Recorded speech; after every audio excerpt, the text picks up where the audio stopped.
Assalamualaikum warahmatullahi wabarakatuh. Murai Batu Mania, Kicau Mania di seluruh Nusantara. Kita berjumpa kembali di dalam pembahasan video kali ini, yang mana video kali ini akan membahas bagaimana sih cara memahami karakter murai batu yang kita pelihara. Sebelum kita membahasnya, tentu seperti biasa, untuk Anda yang beraktivitas, untuk Anda yang bekerja, semoga lancar-lancar saja. Kemudian untuk Anda yang lagi santai kayak saya, bisa disediakan dulu ya perlengkapan agar kita itu bisa santai. Jadi dalam menyimak pembahasan ini tentunya dapat masuk, dapat mencerna juga, dan juga santai, kita nggak usah tegang gitu ya, biar enak lah kita dalam menyimak itu. Oke ya. Dan di video kali ini, bagaimana sih cara memahami karakter murai batu yang kita pelihara?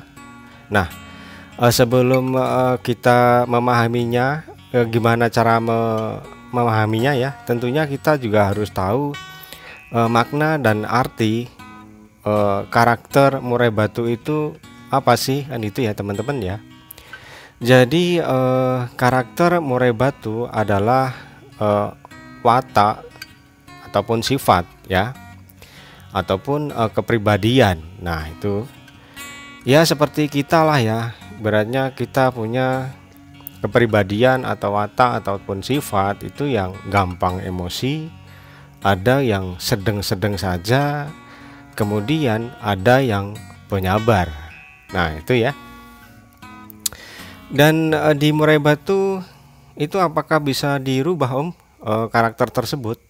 Nah, karakter adalah bawaan dari lahir, tentunya dari bapak dan ibu dia ya. Nah di sini akan tentunya kita bisa rubah, ataupun tentunya kita bisa bentuk dari situ. Ya contohnya ya lah ya, ibarat murai batu yang dari anakan yang terlahir dari kedua indukannya yang tidak prestasi, tidak tidak teruji di gantangan, itu kan ada ya. Jadi nggak semuanya murai prestasi itu terlahir dari kedua indukannya yang prestasi, terutama si induk pejantan kan gitu ya. Nah kok si Om bilangnya bisa dirubah? Oke, dari sini kita akan ibaratkan seperti kita saja ya, ibaratnya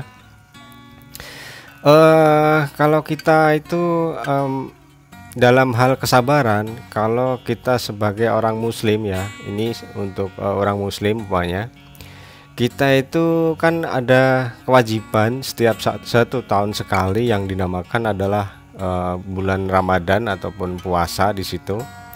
Nah di situ kita diwajibkan untuk berpuasa 1 bulan penuh di situ, yang artinya kita tidak boleh makan dan minum pada waktu siang ya, dan tidak juga untuk menahan makan dan minum juga, karena kita juga harus menahan kesabaran ya. Kesabaran di situ kita diuji kan gitu ya. Dan ketika orang dilahirkan dengan tingkat kesabaran yang tidak begitu tinggi, tetapi karena kebiasaan dia itu puasa tiap Ramadan, nah ini lama-lama akan terbentuk sifat ataupun watak ataupun kepribadian dia yang sabar di situ, dalam arti sabar menahan makan padahal lapar, sabar menahan minum padahal haus, kemudian sabar untuk tidak melihat mungkin foto atau video ataupun hal yang tidak boleh kita lihat pas waktu puasa di situ. Jadi ketika kita mengetahui tujuan puasa tersebut dan kita tentunya itu mematuhi aturan-aturan tersebut karena sudah terbiasa. Nah, ini maka kita akan terbentuk kepribadian yang sabar di sini. Nah, dari situ bisa diambil kesimpulan bahwa kepribadian ataupun watak dan sifat itu bisa dirubah. Dan itu ya, teman-teman ya. Kemudian satu lagi contohnya ibaratnya orang mohon maaf yang mungkin suka mengambil barang seseorang ataupun mungkin mencuri ya, bukan yang itu adalah bukan hak dia.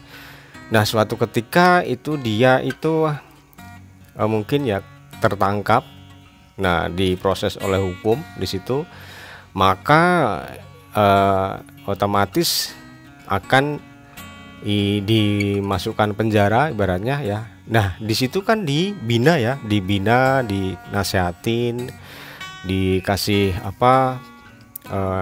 pengetahuan ibaratnya mungkin diberitahu oleh ustadz ataupun guru ataupun ya orang yang ahli dalam psikiater di situ.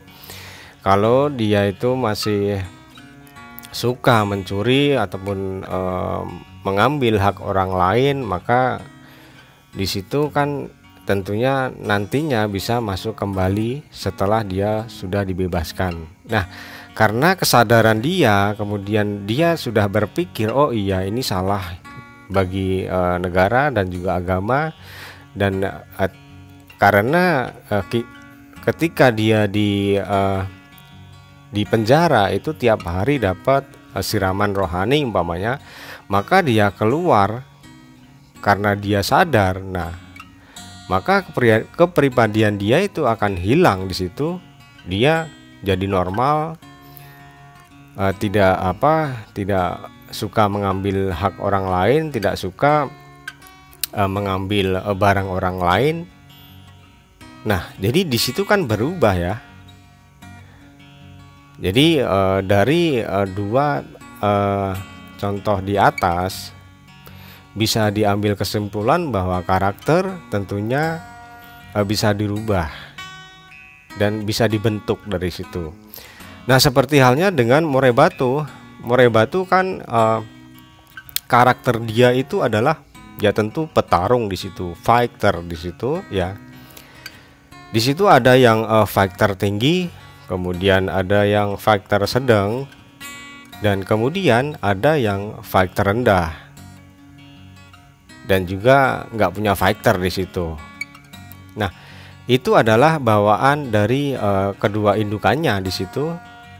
Nah, tetapi setelah kita rawat murai batu tersebut, kita akan bentuk di situ tentunya ya sesuai dengan kriteria.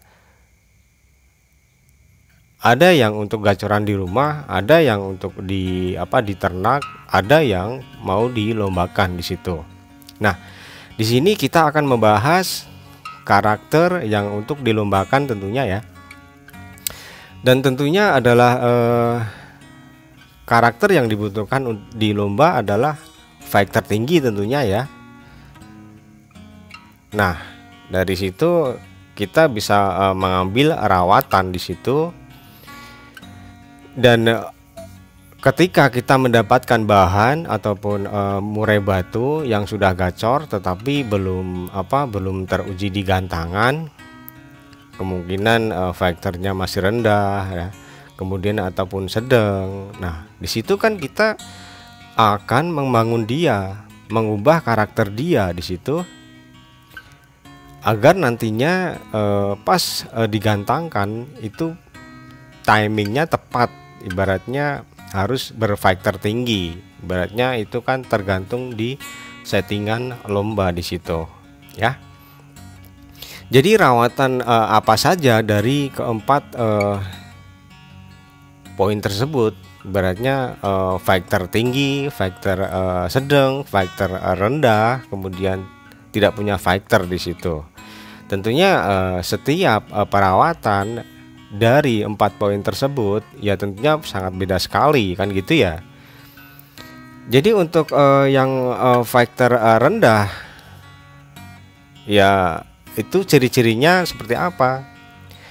Ciri-cirinya kalau dia itu di rumah ya, di rumah itu kalau dia dipancing pakai MP3 dulu ya, dia itu belum bereaksi di situ. Umpamanya kita pancing pakai masteran yang sangar gitu ya suaranya ya, mungkin pakai cililin, ada yang pakai tengkek buto, ada yang pakai kapas tembak, ada yang pakai sulingan ataupun teledekan gunung di situ, dan dia itu tidak terpancing di situ. Nah, di situ maka kita harus melangkah di situ, apa yang perlu dirubah di situ nanti kita akan bahas juga. Kemudian yang pertama dipancing tidak reaksi, kemudian diketemukan itu baru reaksi dianya ya. Mohon maaf, dia diketemukan itu belum reaksi karena ini faktornya masih rendah di situ. Diketemukan dengan murai batu pun masih belum reaksi ataupun belum keluar faktornya di situ, belum narung-narung itu ya. Nah, karena faktornya ini rendah. Kemudian setelah dua hal tersebut dipancing belum reaksi, kemudian diketemukan belum reaksi. Nah, di situ ketika murai batu musuhnya ini tadi dipindah atau tidak dilihatkan di situ, dia itu baru reaksi. Baru reaksi dalam arti dia mau bunyi, mau fighter, emosinya keluar. Nah, di situ ciri-cirinya adalah murai batu yang fighternya rendah di situ, oke ya. Dan untuk tentunya kita perawatan harus kita pilih yang tepat.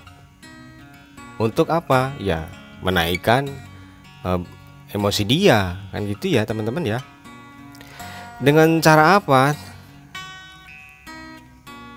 Dari segi rawatan tersebut, kita tentu adalah bagaimana memilih fornya, kemudian extra foodingnya itu sedikit atau banyak, kemudian mandinya itu sering atau malah berkurang. Nah, kemudian jemurnya itu naik ataupun turun, kemudian umbarnya bagaimana, kerodongnya full atau tidak, kemudian penempatan kandangnya seperti apa. Nah, untuk fight terendah seperti ini kita akan ambil di situ ya. Kita ambil kita pilih protein furnya itu yang rendah di situ. Kalian bisa lihat di balik bungkus pur tersebut ada yang protein rendah, ada yang tinggi, kemudian ada yang sedang di situ, ada yang 16, 18, 20, bahkan ada yang 55% situ. Wow, nah di situ ada arti di situ. Kenapa kita pilih berprotein rendah? Ya karena emosi faktor dia rendah, emosi dia itu rendah, maka kita ketahui bahwa pencernaan dia itu lambat di situ. Lambat kalau kita kasih protein tinggi ya maka tambah lambat kan itu ya. Tambah berat ini karena dikasih beban protein tinggi, maka ya akan tambah berat. Maka kita ambil pur berprotein rendah di situ.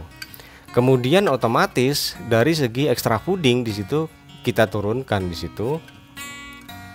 Karena seperti pur tadi diolah oleh makanan, EF pun juga kan gitu. Maka EF juga harus sedikit turun di situ. Kemudian mandinya juga turun karena mandi sendiri adalah selain menyegarkan dia, kemudian menghilangkan kotoran-kotoran yang menempel pada bulu dia.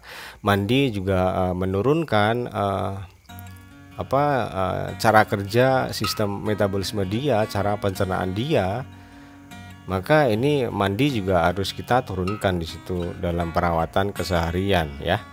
Kemudian jemur. Nah, jemur ini kita naikkan di situ karena penjemuran sendiri ya akan menaikkan sistem metabolisme dia dalam mencerna makanan menjadi energi. Ya contohnya seperti kita lah ya. Kita kalau lagi di tempat yang panas, di ruangan panas, kita itu kan ibaratnya isinya seperti tergesa-gesa ya dalam mengambil suatu apapun. Ibaratnya kita mengambil tindakan, pokoknya serba tergesa-gesa gitu loh. Ya darah kita naik, ibaratnya tensi kita jadi tergesa-gesa gitu ya, nggak bisa slow gitu ya.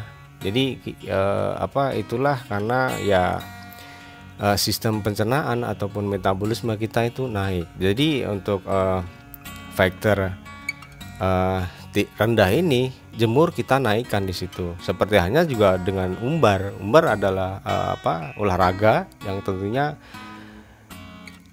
ini akan mempercepat sistem metabolisme dia, maka ini akan cocok di situ untuk faktornya yang rendah.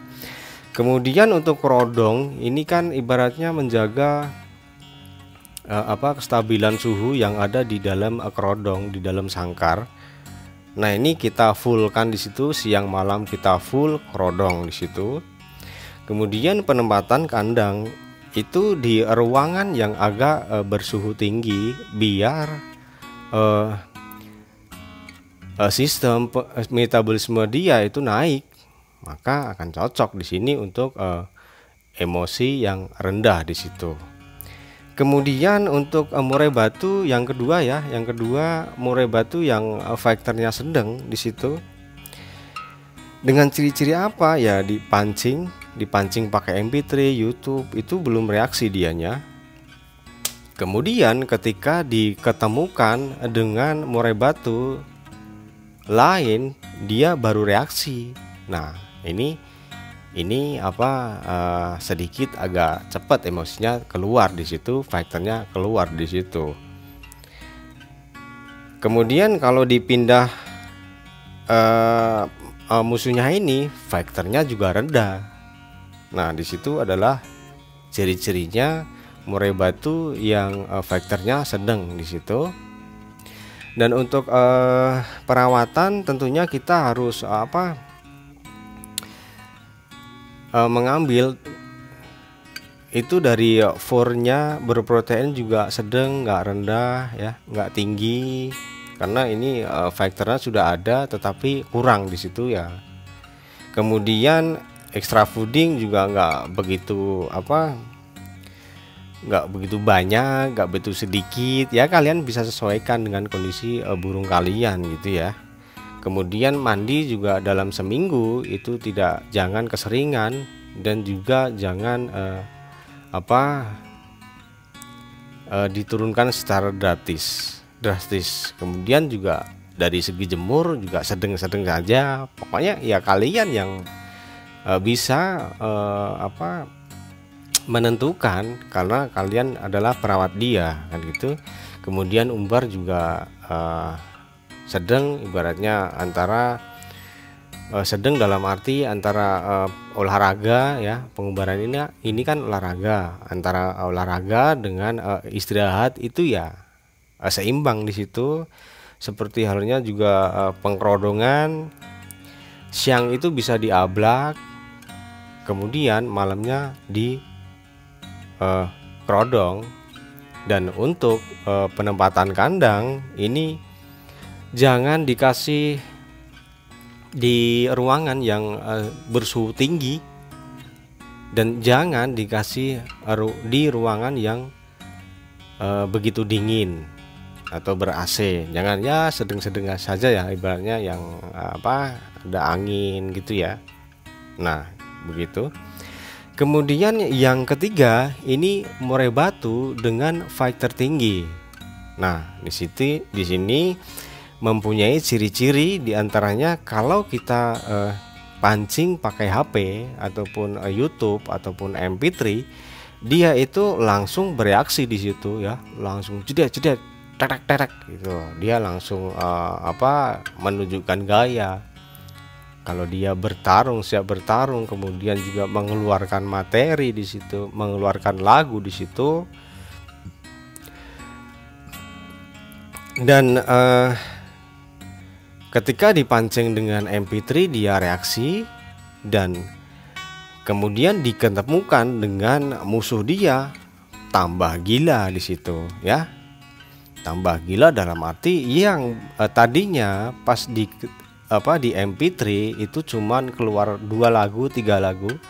Nah, ini pas diketemukan itu dianya lebih kencang di situ, emosinya lebih tinggi di situ. Kemudian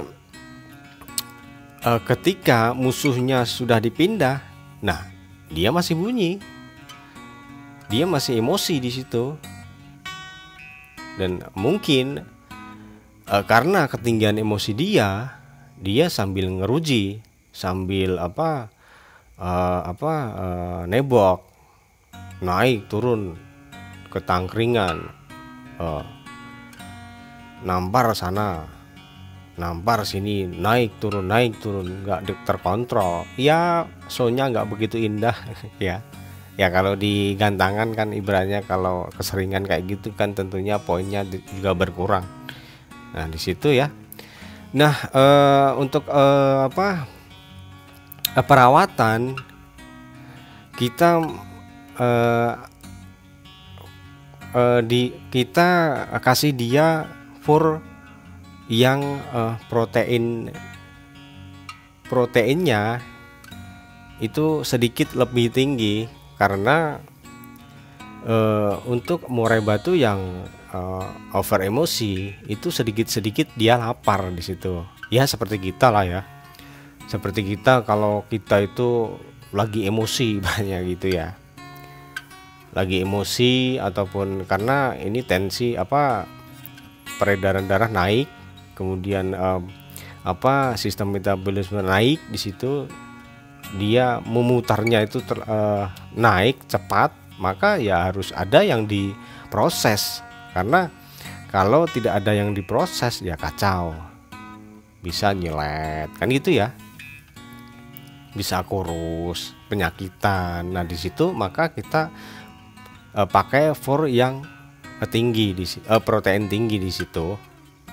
Kemudian ekstra puding juga kita pakainya sedikit agak tinggi ketimbang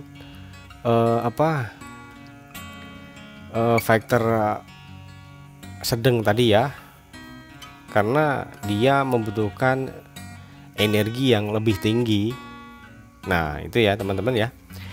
Kemudian untuk mandinya itu juga kita tingkatkan di situ untuk meredam emosi dia ya. Karena untuk mandi sendiri seperti saya katakan tadi adalah memperlambat laju metabolisme dia. Ya seperti kita lah ya. Seperti kita kalau lagi mungkin kepanasan, kita lagi emosi. Nah, kalau orang muslim kalau lagi emosi mungkin kamu wudu dulu lah ya. Atau kamu mandi dulu lah ya, biar emosinya reda. Nah itu ya teman-teman ya, bisa dipahami ya. Kemudian jemur sendiri adalah turun. Ya harus turun karena ini cara kerja pencernaan sistem metabolisme dia itu kan sudah tinggi, sudah bekerja keras, maka ya penjemuran harus kita turunkan di situ. Karena penjemuran sendiri mempercepat ya sistem metabolisme dia. Ya seperti tadi kita itu lagi di tempat panas, maka kita itu gerusa-gerusu gitu loh ya, emosi, pengen mandi kan gitu ya teman-teman ya. Kemudian umbar juga turun karena ini olahraga yang sifatnya menaikkan sistem metabolisme dia. Kemudian untuk pengerodongan itu bisa diablak siang ataupun malam di situ, dalam arti ya yang cocok untuk dia, dalam arti untuk kalau kita mau rencana bawa ke gantangan, tentunya kan jangan dibuat murai itu gacor di rumah, ibaratnya gitu ya. Kan ada tuh yang murai batu yang di ablak itu gacor. Kan ada yang murai di kerodong itu gacor. Nah, kita sesuaikan. Kalau dia itu gacor seharian, ya maka tenaganya akan habis di situ, maka di gantangan akan gembos di situ. Karena untuk perawatan di rumah adalah mencari tenaga, mencari kesehatan, maka nggak boleh terlalu gacor di situ, ya. Jadi untuk siang malam bisa diablak selama murai batu itu tenang dan nggak gacor. Itu ya teman-teman ya. Kemudian untuk penempatan kandang tentunya juga harus di ruangan yang suhunya rendah di situ, biar meredakan emosi dia. Nah, itu ya teman-teman ya. Itu sekiranya saya kira udah komplit sekali. Mungkin bisa dipahami untuk teman-teman. Kalaupun belum dipahami, boleh teman-teman nanti komentar juga boleh, bertanya juga boleh. Dan itu menurut saya juga udah gamblang sekali di situ ya. Karena ini watak ataupun karakter ini adalah basic dia ataupun bawaan dia, dan kita itu bisa merubah dia agar nantinya cocok untuk kita bawa ke gantangan di situ. Dan untuk karakter sendiri itu bukan semena-mena adalah kunci bagi dia, karena kita sebagai perawat itu kan harus mengenal dia bagaimana cara membawakan dia tingkah laku keseharian juga kan gitu ya. Dari pertama dibuka kerodong di pagi hari, bagaimana dia itu menampilkan tingkah laku ya. Kemudian kita juga harus hafalkan juga cara makan dia, EF-nya itu seperti apa. Kemudian cara mandinya itu seperti apa. Di karamba itu ada yang 2 kali nyemplung, ada yang 3 kali nyemplung baru selesai kan gitu ya. Beda-beda ya teman-teman ya. Kemudian ada yang kalau dia itu dijemur, itu dia menunjukkan kalau dia itu sudah nggak kuat dijemur. Itu juga beda-beda cara dia menampilkan. Kemudian pergerakan pas diumbar, ada yang aktif di terbang sana terbang sini, nah itu kan bagus. Kemudian pengkerodongan juga ada yang bunyi, ada yang tidak. Kemudian bagaimana kita mengetahui tingkah laku dia ketika dia meminta EF kepada kita.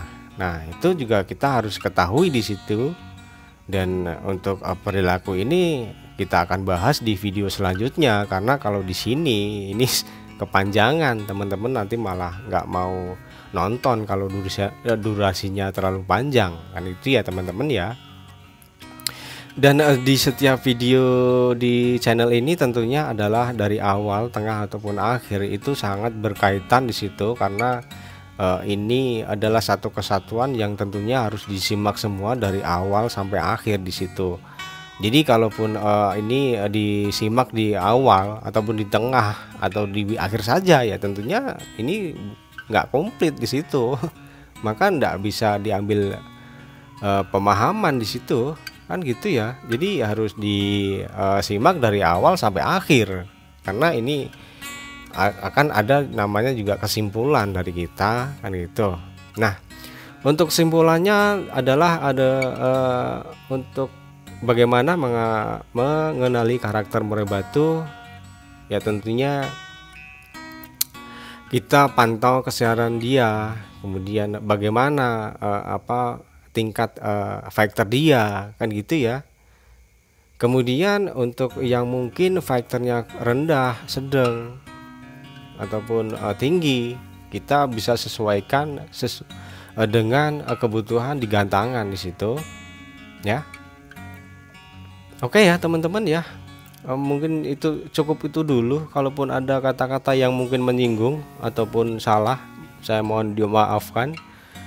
Untuk yang sekiranya bisa memahami dan masuk akal dan gampang dicerna, kalian bisa like, subscribe di situ agar gak ketinggalan video selanjutnya, karena akan banyak sekali permasalahan-permasalahan murai batu yang akan kita bahas, tentunya dengan pembahasan yang masuk akal, sangat ringan, mudah dipahami di sini ya teman-teman ya. Oke, jangan lupa like dan subscribe-nya, karena channel ini nggak ada apa-apanya tanpa dukungan kalian. Agar ini channel bisa berkembang, maka boleh kalian like, boleh kalian subscribe, dan kalian bagikan ke teman-teman kalian. Oke, segitu dulu. Billahi taufik walhidayah. Wassalamualaikum warahmatullahi wabarakatuh.